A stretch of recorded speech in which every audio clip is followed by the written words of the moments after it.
Now, okay. Well, listen. Hello, everyone. Welcome to another Black Blockchain Influencer Wednesday expert interview. I'm Dr. Keisha Waddell, Executive Director of the Center for Blockchain Studies, where blockchain education meets wealth building opportunities within the BBC. And we're doing our part towards BBC's mission to help educate 1 million Black people about blockchain tech, about finding blockchain jobs, about building blockchain and blockchain related businesses, as well as investing their time and money in blockchain projects. So I do want to encourage you to visit blockchain tech, blockchainstudies.tech actually, blockchainstudies.tech, where we have our library of resources for you to learn more about blockchain technology. We have our Blockchain 101 course there, as well as some other specific courses that speak to blockchain's application towards healthcare and towards supply chain management, and just basically about how to build a $1 million business in this space. But tonight, though, we are chatting with Dr. Pandwe Gibson, CEO of ECOTECH Visions. It's a business incubator and makerspace. And it's really a timely conversation in light of all that's going on with the world's consciousness focused on environmental issues and concerns worldwide. So I just want to give Dr. Gibson an opportunity to explain to us what EcoVisions is. We are so focused heavily on blockchain, and we're familiar with blockchain technologies application in different industries like forestry and organic food and mining and energy, all those kind of things. But let's talk to us about what EcoVisions is and just let us in on what's going on. Uh-oh, now you're muted. Oh, there you go. Awesome. Well, thank you so much for having me on your show. It's an honor to be here. EcoTech Visions is a distributive smart manufacturing facility for smart cities. So let me break that down. EcoTech is very similar. Think of us as a Kinko, but instead of printing paper, you can print products through a distributive smart manufacturing system. So smart manufacturing is a growing sector. It's identified as about a $700 billion sector within the next year. And distributive smart manufacturing is being able to manufacture at multiple sites through production. The blockchain application is being able to apply sensors to the supply chain system to be able to read the data that comes off of the equipment and feed it back into the distributive ledger. We also have a protocol, and that protocol is reading pollution data from the larger community, constituent bases, and from the supply chain process to be able to sell to enterprises and to have open source to the larger world and community so that we can begin to add to the data around climate change and sea level rise to really meet the goals of the SDGs, the Sustainable Development Goals outlined by the UN. Wow, that sounds like you got everything covered. That is tremendous. Well, listen, just kind of thinking about supply chain management and, the intersection between blockchain and Internet of Things and those kinds of efforts. What is a really exciting project that you are seeing so far, in your space? Yeah, so we have 26 different companies that work out of our facility right now, 67 clients in our virtual community, and a group that use our virtual market space. So I would be, I don't know, horrible, yes, to pick the project that I like most. Just yesterday, we had this amazing company come in with a new virtual, with a new water product that is focused on energy, on athletes and the athletic market. It's supposed to compete with Gatorade. And so we're excited about that product, and they'll be producing that through our supply chain. We have another product called Earthware. It's cutlery made from bioresin, so 95% potato, 5% soy, produced in our facility, through our facility. So there's just a lot of really cool and interesting things happening around battery storage, battery technology. I would be remiss to pick one project, and I even feel bad naming just a few of them. Right. There's a solar company that's in our space, Solar Savior, founded by a Black woman. Super amazing company and entrepreneur that's really doing this awesome big project that I don't want to announce just yet, but she'll be announcing soon.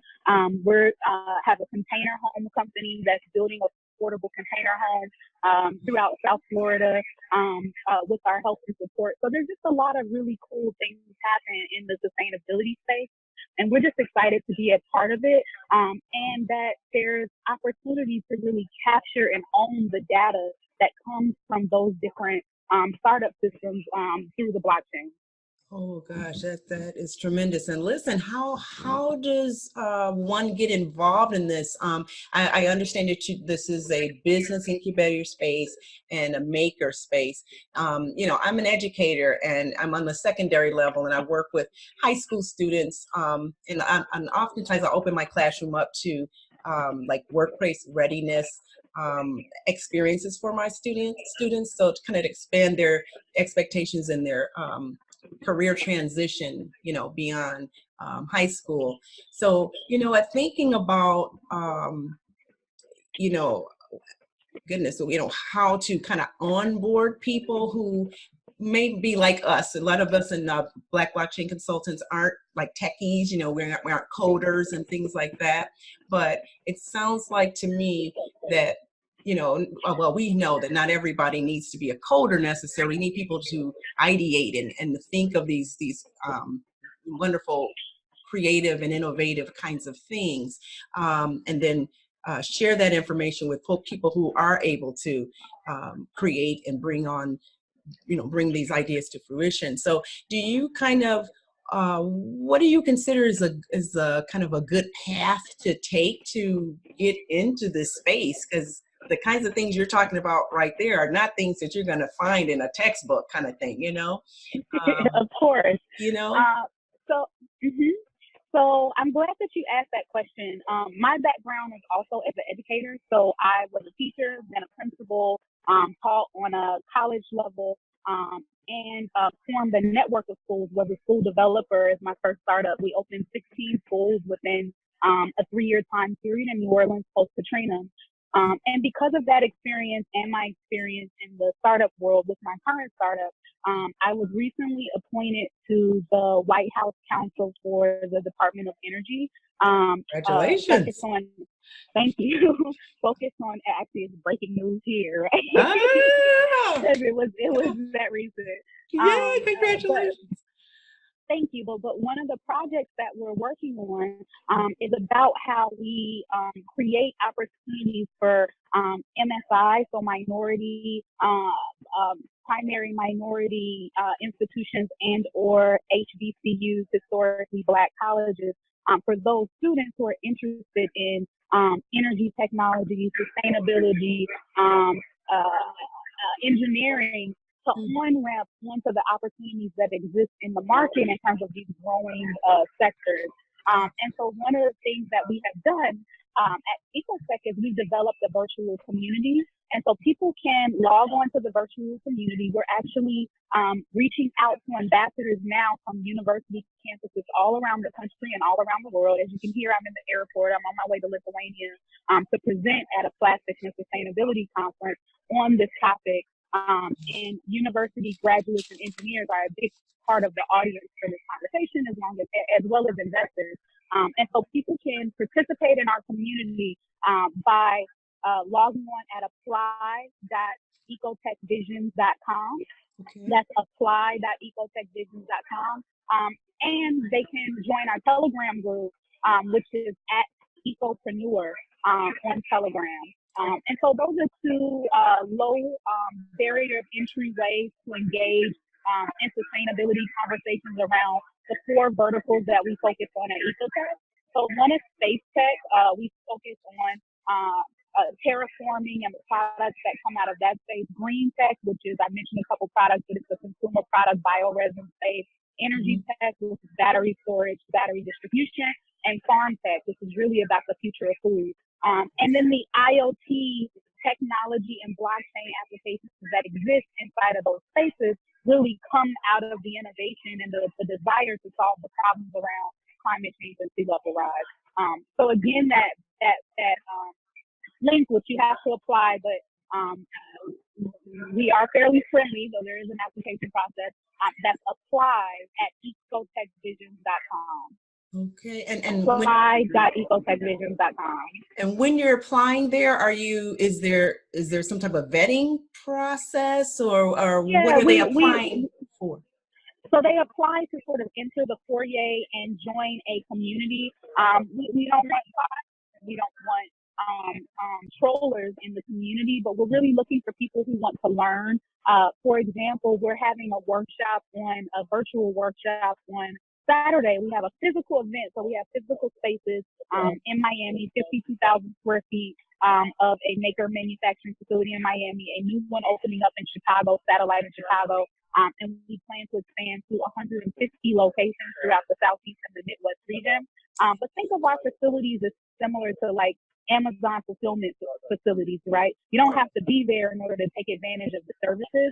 The service is really that virtual platform and that access to coding, to technology, and that happens through the virtual community. And so it's a curated audience that gets to participate in workshops by industry specialists. The workshop that we're having on Saturday is about business model canvassing and design for businesses. We have workshops and provide free coding classes for people who want to on-ramp into learning how to code, whether it be entry level, so just basic HTML or Python, to coding for the blockchain and being able to do more AI level work. And we have people who can engage with individuals in that space. And then let's say you already have a business idea. There's also investors that are part of the community that entrepreneurs and or people with ideas can engage with. So it really is a curated community that has a free foyer kind of entry point. And then as you choose how you want to engage, there are paid memberships when you want to take a deeper dive into entrepreneurship, learning about technology and coding. But as I mentioned, our coding classes are actually free. We provide them for people of all ages and different demographic groups. That's something that we do through our foundation, just to give back to the community. We also do Green Scout, which is a coding boot camp through our foundation, which focuses on high school and early college students to actually track them into internships, paid internships with some of the companies that we house in our space, so that they can start to see the opportunities and get real hands-on experiences from an inner city framework. Oh gosh, that's tremendous. And this is really active. I know you talked about the group being a distributed group and virtual, but it sounds like a lot of those opportunities are more the local space there in Florida. Is that right? Exactly. So there's local opportunities, and then there's also virtual opportunities to engage. Like that event I talked about on Saturday, right? So there's virtual workshops, but there's also a physical group that meets up at the space that will engage in those different workshops. So it's a combination of really what we are in the real world, right? Because we're run by millennials and Gen X and Gen Z. And so we're a little bit of both, right? We live between those spaces of the virtual and the physical. And so ECOTECH really is an amalgamation of our generation. That's tremendous. Wow, you really are. I'm taking some notes on this because the Center for Blockchain Studies is the online education arm of the BBC. And it sounds like I can take some tips on how to reach a larger audience with what you're doing there. That is really we would love to have you and any of your members participate in either leading workshops with our community and or conducting workshops in our community or participate in them if they seem to be things that are interested to you. Okay, wonderful. We will definitely be in touch with regard to that. And then you mentioned you have another physical location in this Midwest area. I'm in Michigan. So Yes, Chicago. yeah, how close is that one to opening? Yeah, so we plan to open that in 2021. We already have a satellite office there and have identified the building. It takes anywhere from 9 to 15 months to build out a facility and bring in all the equipment. But we've identified the partnerships, the locations, and are excited to be moving into Chicago very soon. Oh, that's so tremendous. Oh my gosh. Well, tell me more about this new position that you got since breaking news is happening here. Hey, that's so exciting. And you're heading to Lithuania? Is that Yes. all together? And you told me a little bit. No, Oh, two two different completely things. Okay, different. let's go back to the Yes. breaking news. So I had the privilege of being on a couple panels with the director of the U.S. Department of Energy, and I would say that he was impressed by the model and the work that we're doing, and the success that we've had in such a short time. ECOTECH has only been in existence for 4 years now, and so I was invited to DC to visit in the office, met with the committee, and then asked aggressively to join this committee, which is really an honor. I was actually on the council for the Obama White House also, so I often say, because people question me about, why and what and all of that, and I often say, and I'm very clear that, when I die, what I want people to say about me is that I stood for what I believed in, and I was non-political in that process. So I held a position with the Obama White House somewhat similar to this, and I'm happy to continue on in the work that we're doing to make a difference and create access for people to on-ramp into these jobs that really are about innovation, right? Like, my work is really about how do we create environments and opportunities for Americans to thrive and engage in the innovation ecosystem. And we're really happy to be able to do that in urban environments.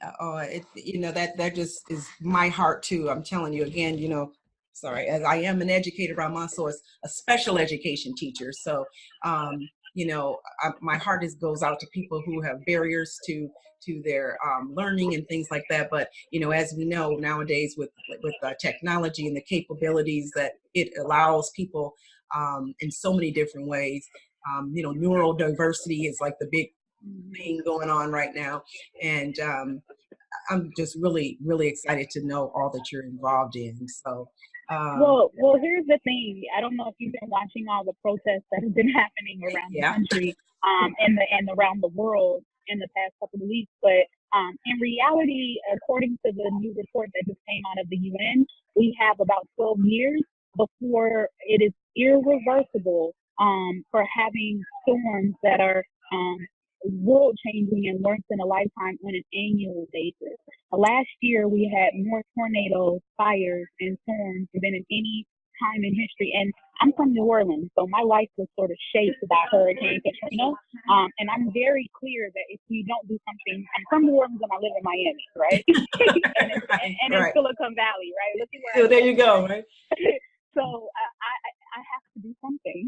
Right. Or literally all the places that I call home, where my family is, where my nieces and nephews are, where I care and have memory on the planet Earth, are not slated to be here in the next 5 to 10 years. Wow. And so the only way to address that, I believe, effectively is through innovation. Absolutely. I mentioned before that I was in education and schooling, and part of why I made the shift is because, what saves the whales, right? So why are whales still here on Earth?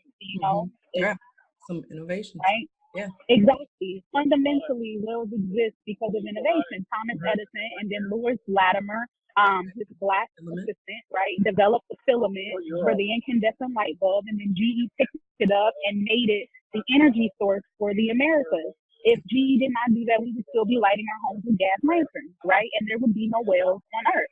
they're here because of innovation, not because people cared about them, not Exactly. because of schooling and teaching people, not because of lobbying and lawmakers and lawyers and legislation, not because of anything other than the economic and social benefit of innovation.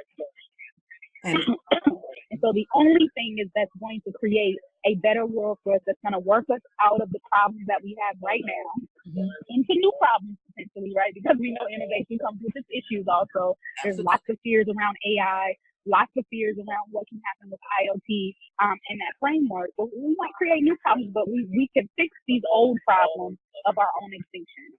And even what you're talking about, even as you go forward, you know, every level has its devils, but again, as long as we're brain on with all of it and eyes open with all of it, having those real conversations, and that's what we need. That's exactly what we need. So yeah, and speaking of all the recent activity going on and whatnot, all the protests and whatnot, that I have to say, that is the part that concerns me most, is that there's a lot of energy towards the protests.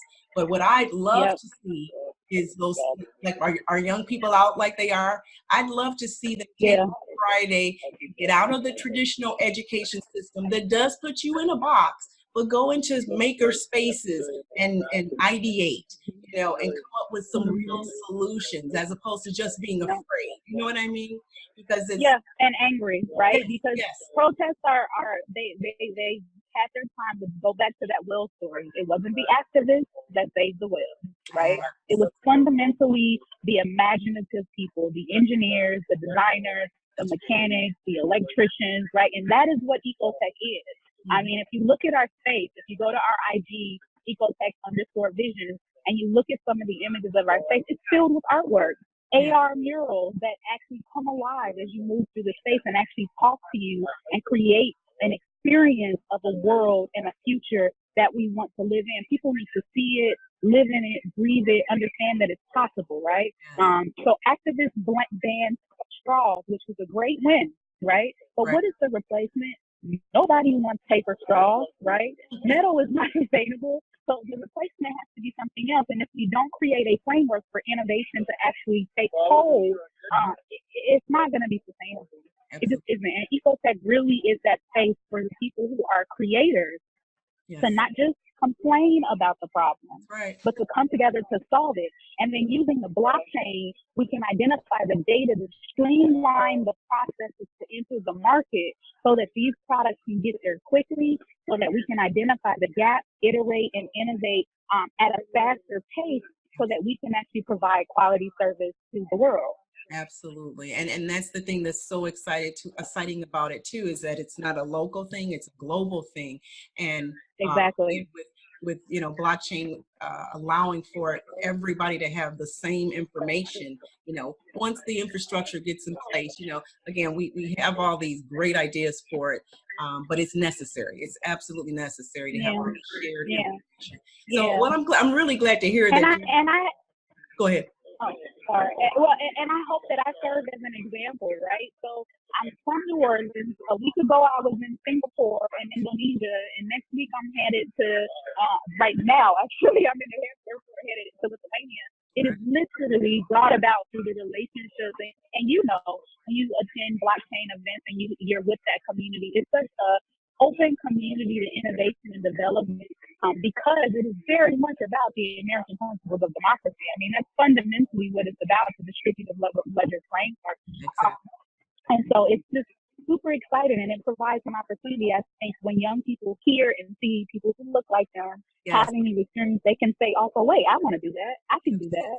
I can travel the world. If all I have to do is learn how to code, and I know how to read zeros and ones, right? so let me play in that, right? And they're so good at identifying patterns. There's significant opportunities for people to scale in this space. And and so, you know, so I'm wondering, so maybe we'll have to ideate on that one too, because I'm just thinking about the kids again, you know, all of that wonderful energy. I would love for it to get channeled into a space where they can just step back and say, okay, let's create something, you know, as opposed to being so afraid. Because again, I'm a special educator, and I see the anxiety, you know, just like you were talking about the level of, you know, physical change in the climate. I've seen the impact on people's psyche and their emotions, and people are just really stressed. And just that's the part that disturbs most. Is it seems like there's just being more Yeah. fuel towards that direction as opposed to, like you were just saying, getting in around people who are being creative. I mean, it makes you excited. You see the world differently. Even the problems aren't problems; they're opportunity gaps. You know, that are you can lend your time and attention to addressing. You know, and if you're not the person, that's where the you can meet with other people who can support your ideas. Maybe I have a great idea, but I don't know how to code. But everybody coming together, each Exactly. one, lifting it, every leaning side and being, the full body. Yeah. It's exciting. It's exciting what can be done, and that's Yeah. I would love to put our young people in that kind of environment. And I'm so proud of what you're doing. And I will definitely, and we will as a group, be looking into how we can be a part of your group and contribute with regard to blockchain and the like. So this will be a great Thank you. thing. Yeah. So Yeah, I think IoT is really that opportunity. I think people understand and the youth understand that everything can't fit inside of this little phone device as much as we try.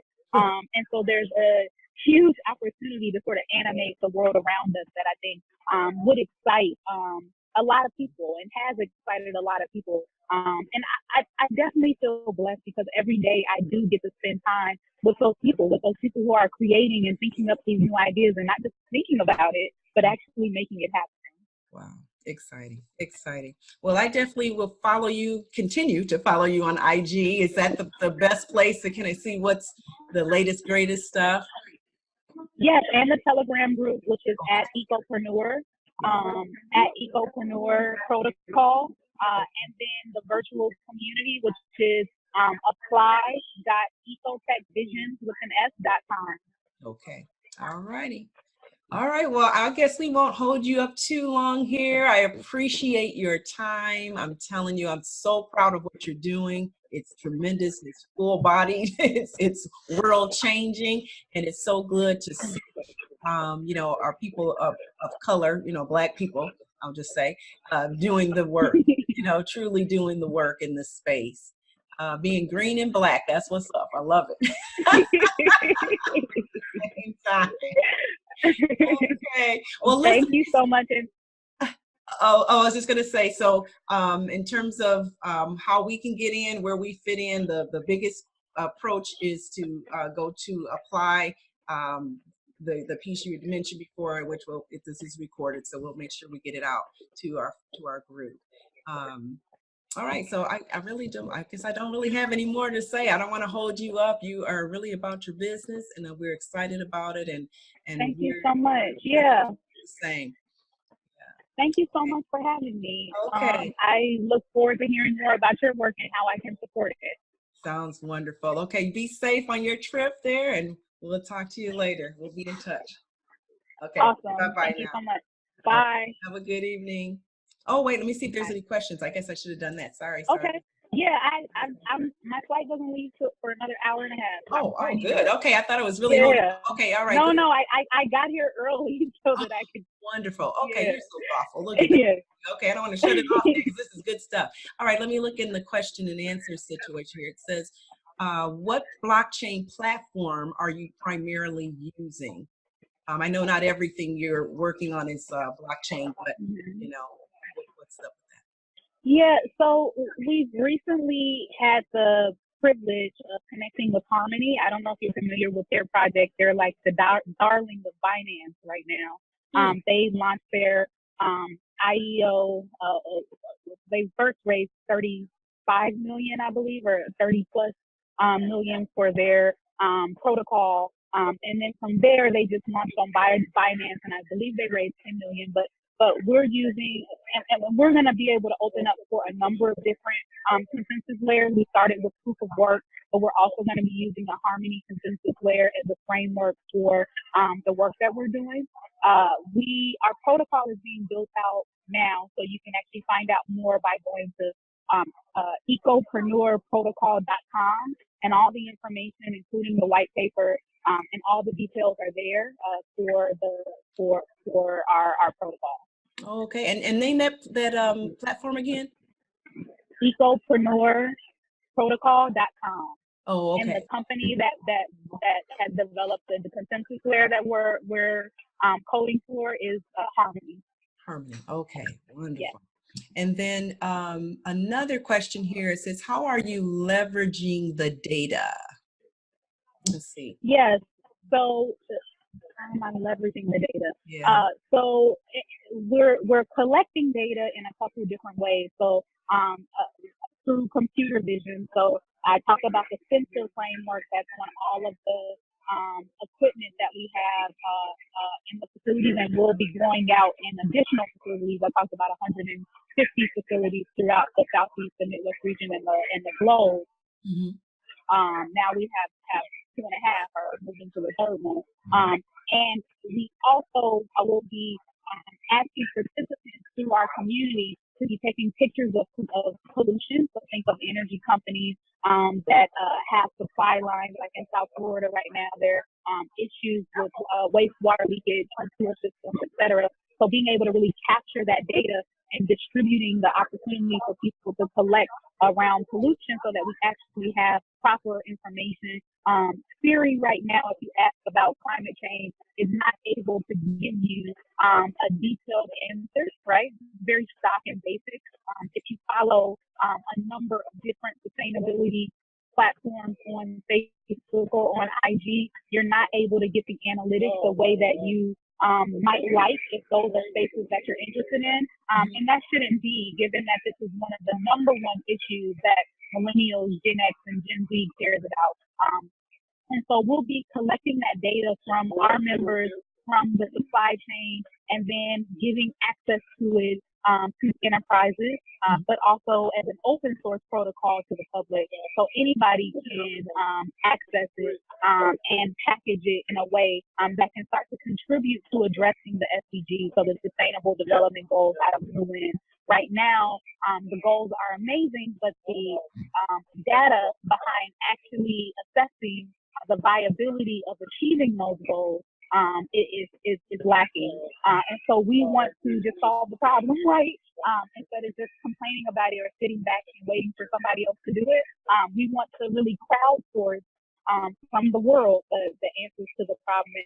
And I really, again, feel blessed that we've been well received. Like I said, I just came back from Singapore and Indonesia, and it was through that that Lithuania is happening. So literally across the globe, there's an interest in really crowdsourcing the data. If you are part of the ECOTECH protocol community on Telegram, you'll find people from across the world. And we just started that about a month ago and are growing pretty fast. So very excited to be doing that and looking forward to adding more ears and eyes to the conversation of identifying pollution and then adding it to the system so that people can really have a good picture of how well we're actually doing on meeting the goals of the UN.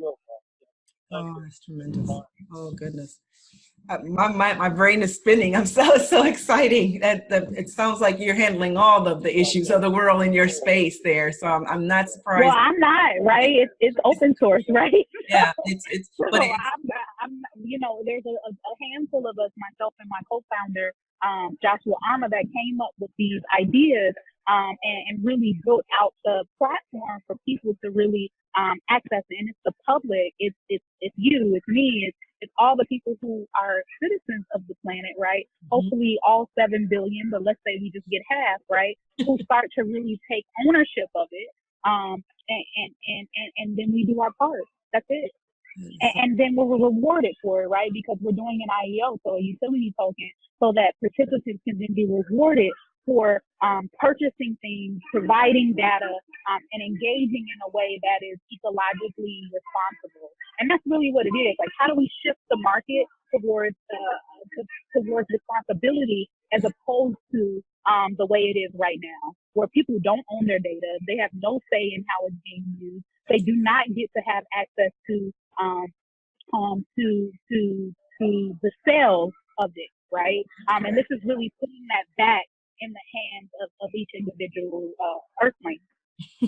Exactly. And then with that information, the ecosystem that you're creating, it's not just, somebody getting, or it's just on an individual kind of benefit. It seems like it is quite symbiotic, and for it's open source. We're not doing this proprietary and private. This is open source. So the idea is that it's for everybody to engage in it, for everybody to own, right? That is the American dream. That's what this country was founded on.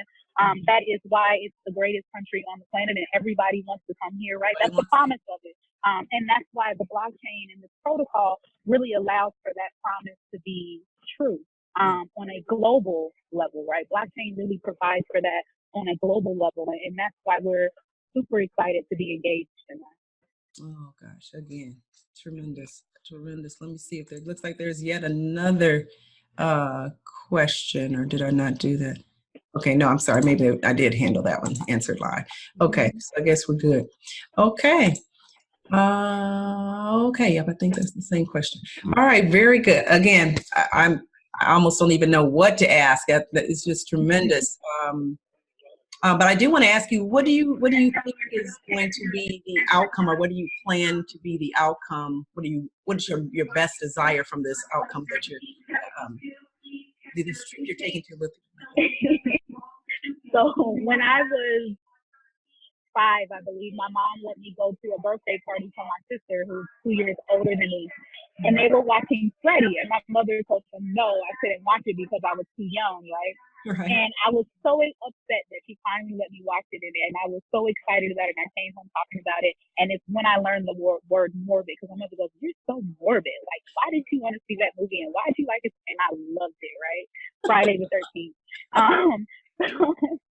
So I prefaced my response by that because as a scientist, I know what I say is going to be like completely problematic. But while I was at MIT, it's all about like creating different problems, right? Bigger problems. And so by reducing carbon to 1.5 degrees Celsius by 2035, part of the framework for that reduction in terms of the energy efficiency mechanism, the products that we're pushing out, looking at increasing through the farm tech framework, aeroponics, aquaponics, hydroponics. One of the problems that could create is oxygen surplus, right?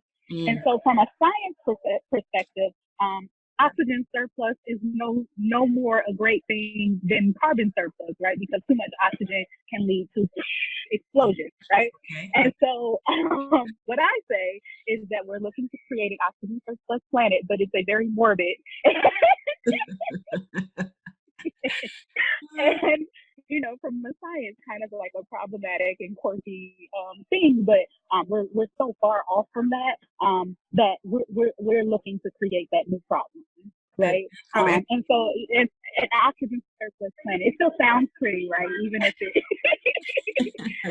but far before we create an issue, we could create 1,000 years of prosperity for the world in the interim. And so that's. You asked what I would like to see. I would like to see oxygen surplus. I would like to see a different problem than the one that we've been creating for the past 100 years in our industrial area. And you know what? And I just believe that when we reach that oxygen surplus state, there'll be new technology that will be able to handle it. You know what I'm saying? Exactly. Exactly. I truly believe that. And it's so funny that you bring up movies. I was just talking to my paraprofessional today, and I was just saying to her that, I love sci-fi movies. And I swear nowadays, it's not even like sci-fi now. It's just like real life. I just really look at it to see what's next, really. Exactly. Well, all the world's billionaires are planning an exit plan, right? Look at Elon Musk, look at Richard Branson, look at our president, how the insurance that he's putting on NASA, right? There's a clear, just on NPR today, they were talking about in the next 5 years, they're planning on sending man groups to begin to live on Mars and there was a whole story about how the food is going to be insects, and they're working on creating insect farms because plant-based development it just takes too much water and too much land to do. And insects need so, like literally the exit strategy is being planned because there is no until ECOTECH, I would say, right? I would say. Solid solution yes. to addressing the issues of carbon reduction in any large-scale factories, right?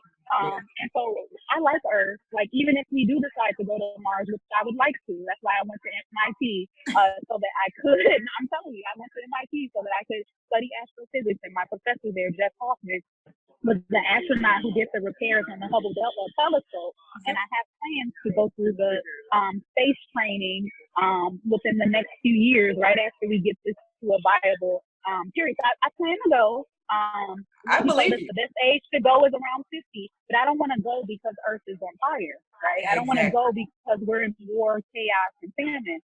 I want to go on vacation and come back, right? And know that this place is still here. Yes. And so, I mean, literally, you ask, like, what do I want to see? My great aunt passed away at 111.